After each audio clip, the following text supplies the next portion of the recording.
இது சகோதரர் விஜய் அவர்களுக்கு நான் சொல்கிறேன், உங்கள் குழந்தைக்கு 3 மொழி, நீங்கள் நடத்துகின்ற விஜய் வித்யாசிரம் பள்ளியில் 3 மொழி, ஆனால் தமிழக வெற்றி கழகத்தினுடைய தொண்டர்கள் குழந்தைங்களுக்கு 2 மொழி. What bro?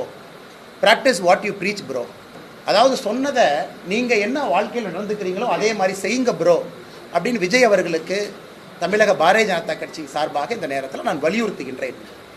அதே நேரத்தில் கையெழுத்து இயக்கம் கெட் அவுட், கெட் அவுட்னு ஆரம்பிக்கிறாரு. பிரசாந்த் கிஷோர் விஜய் அவரை பார்த்து கெட் அவுட்னு அவரே சொல்கிறார். இதோட ஆச்சரியம் இந்தியாவிலே பார்த்ததில்லை.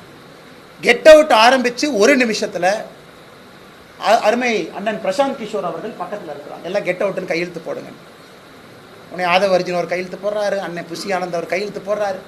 உடனே பிரசாந்த் கிஷோர் அவர் நான் கெட் அவுட்டுன்னு சொல்லிட்டு கையெழுத்து போடாமல் எஸ்கேப் ஆகி போயிட்டார். அதனால் இந்த கெட் அவுட் ஆரம்பித்த 30 செகண்ட்லேயே இந்த கெட் அவுட்டுக்கான என்ன மரியாதை என்பது விஜய் அவர்களுக்கு ஆலோசனை சொல்லக்கூடிய சகோதரர் பிரசாந்த் கிஷோர் அவருடைய நடவடிக்கை நமக்கு காண்பித்து கொடுத்துருச்சு.